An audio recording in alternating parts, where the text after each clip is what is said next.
Welcome to our exploration of metalloids, a fascinating group of elements that exist in a unique middle ground on the periodic table.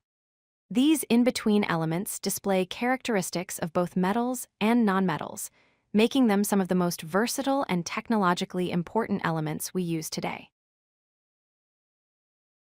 Metalloids are elements that have properties of both metals and nonmetals, creating a unique bridge between the two categories.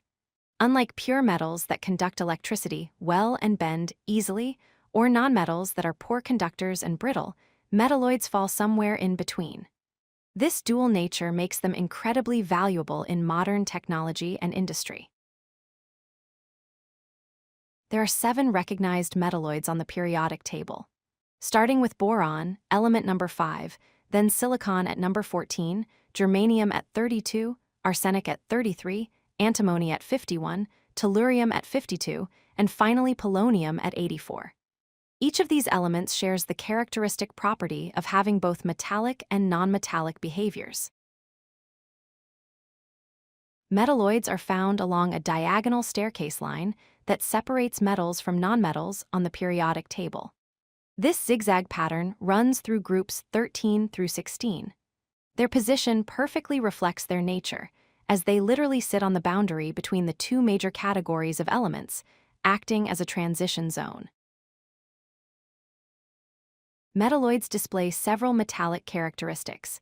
They can have a shiny, metallic luster when polished, making them visually similar to true metals. Like metals, they are generally solid at room temperature. They can conduct electricity, though not as efficiently as true metals, which is why we call them semiconductors.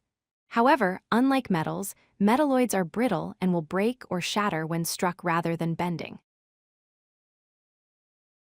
On the nonmetallic side, metalloids are poor conductors compared to true metals, with much lower conductivity.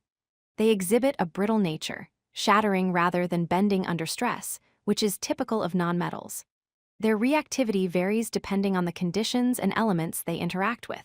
Many metalloids can also exist in multiple forms called allotropes, where the same element has different physical structures.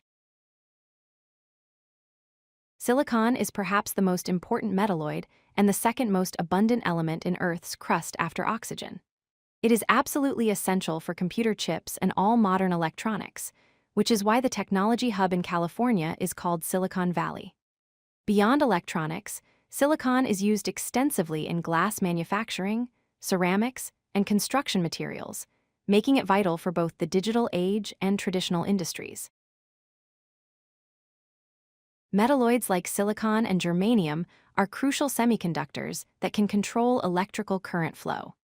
Unlike conductors that always allow electricity to pass through, or insulators that always block it, semiconductors can be controlled to switch between conducting and not conducting.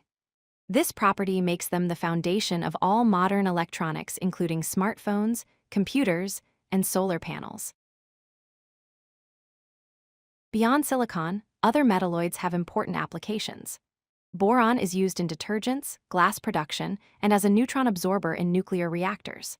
Arsenic, despite its toxic reputation, is used in semiconductors, wood preservatives, and metal alloys. Antimony is found in flame retardants, batteries, and various metal alloys. Tellurium is used in solar panels, thermoelectric devices that convert heat to electricity, and in steel production to improve machinability. To summarize, metalloids bridge the gap between metals and nonmetals, exhibiting properties of both categories.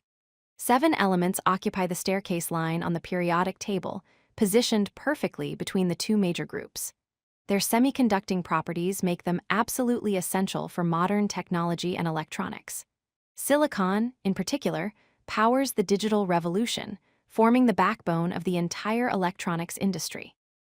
Understanding metalloids helps us appreciate how the unique properties of elements drive technological innovation.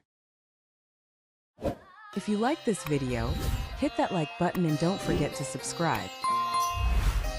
Visit codelucky.com for more such useful content.